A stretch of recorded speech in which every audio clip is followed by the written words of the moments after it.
Bueno, buenas tardes, buenos días muchachos, espero que estén muy bien. Como yo les había dicho en semanas anteriores, durante esta sesión no puedo estar de manera presencial y tampoco voy a estar presencial en las siguientes sesiones, por lo tanto, las clases y las actividades que vamos a hacer van a quedar pregrabadas, ¿listo? En esta ocasión, chicos, vamos a ver los temas relativos a la semana número 21. Los temas de filosofía de décimo pues serán explicados de esta manera y también pues algunas actividades se las asignaré en su debido momento. ¿Listo? Entonces el tema que nosotros vamos a ver el día de hoy es el libre albedrío. ¿Listo? Lo vamos a ver a lo largo de la historia, cómo el concepto de libertad y cómo el concepto de albedrío en la filosofía es importante y cuál es su relación con la historia. Entonces vamos a empezar por la definición misma del término, ¿no? Bueno, esta parte, el título es libertad y libre albedrío. No podemos hacer Kahoot porque pues obviamente no estoy yo, pero en algún momento pues haremos un Kahoot relativo a eso, ¿listo? Vamos a empezar primero por la definición de la palabra libertad. ¿Qué es la libertad según el diccionario de la Real Academia Española? Primero la palabra viene del latín, tiene una raíz latina, libertas, libertates, ¿no? Y es una facultad natural, se define como un sustantivo femenino que dice que es la facultad natural que tiene el hombre de obrar de una manera u obrar de otra y de no obrar por lo que es responsable de sus actos. ¿Listo? Entonces prácticamente la libertad es el obrar o el no obrar. ¿Sí? Nosotros podemos definir la libertad un poco más allá, parándonos desde lo que son las decisiones. ¿Listo? Ahora, la pregunta que cabría hacerse acá ¿es la libertad del todo buena? ¿Sí? ¿Cuáles son los límites de la libertad? ¿Y desde qué punto nosotros podemos decir que realmente nosotros somos libres y que la libertad realmente existe? Pensemos en el ejemplo de un asesino, de un violador o de un ladrón, ¿sí? Si ustedes ven, el violador pues viola, el asesino mata o asesina y el ratero o el ladrón roba, ¿no? Todas estas son opciones que tienen, ¿no? Finalmente es una elección que cada uno de ellos va a tener de orar de una manera u otra, ¿sí? Es decir, no hay ningún tipo tampoco de juicio de lo que es bien o lo que es malo en la libertad. Simplemente es la libertad. Vamos a ver entonces cómo surge la libertad y cómo se consigue la libertad a lo largo de la historia. Y vamos a empezar por estas dos imágenes. Quiero que las vean. Una imagen corresponde a un jeroglífico egipcio del año 3000 a.C., la de la derecha, y la otra corresponde a una fotografía del siglo XX, de hace menos de 125 años, en los Estados Unidos. Si nosotros vemos, el fenómeno sigue siendo igual, ¿sí? Aunque hace 125 años no hay esclavitud, o bueno, puede que sea un poco más, un poco menos, nosotros tenemos registros recientes de lo que es la esclavitud, ¿no? Pero también tenemos registros muy antiguos de lo que es la esclavitud, ¿no? Entonces la esclavitud ha sido una práctica que a lo largo de los siglos, a lo largo de los años, ha existido, ¿no? Independiente de muchas cosas, ¿no? Independiente de la religión, independiente de la visión política y demás, ¿no?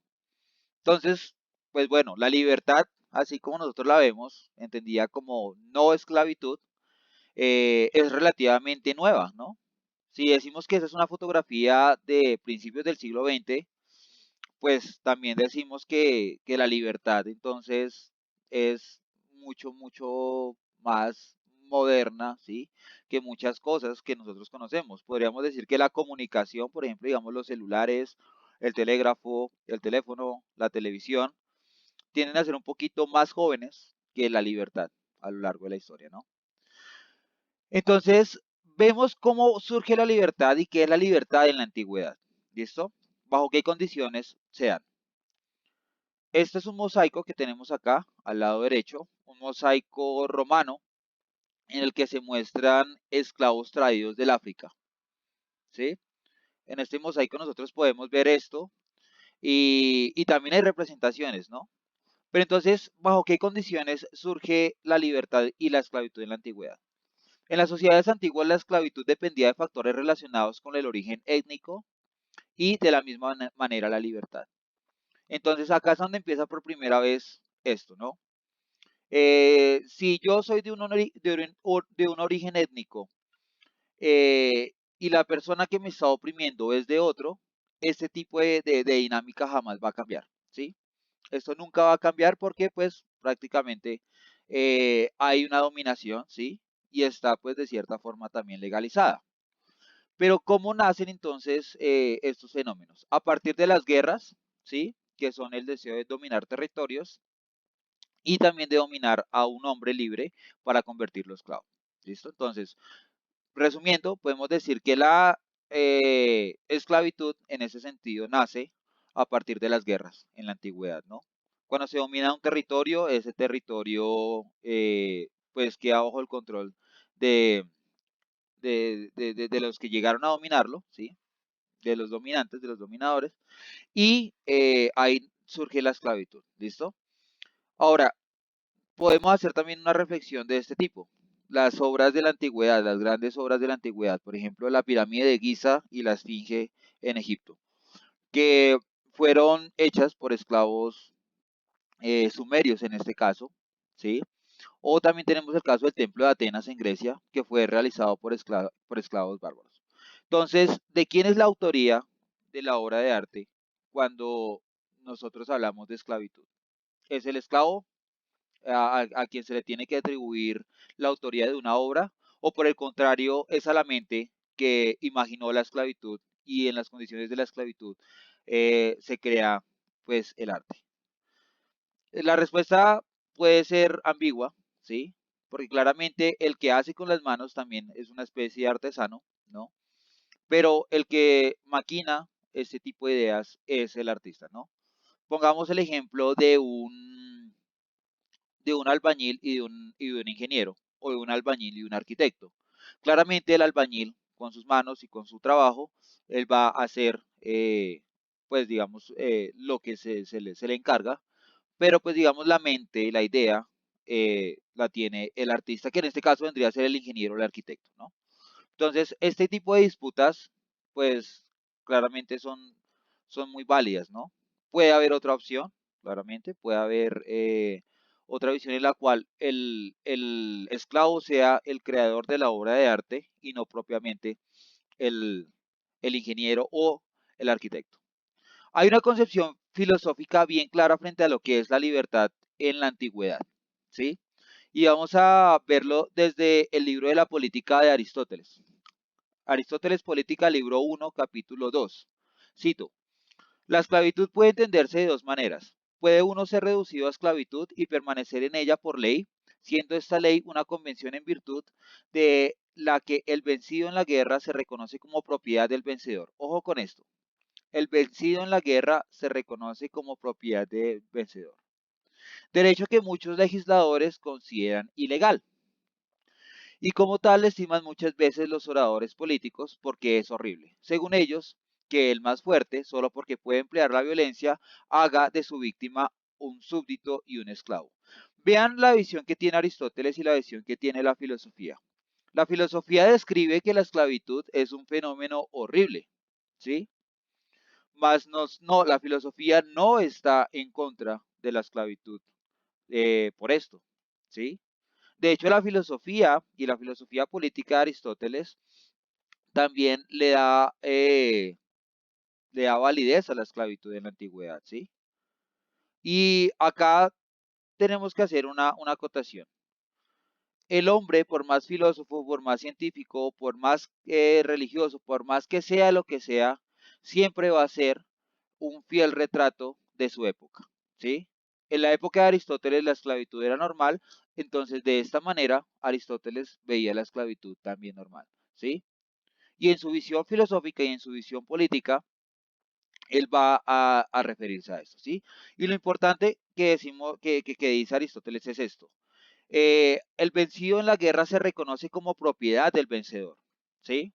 Pero por eso nosotros tampoco podemos censurar a Aristóteles.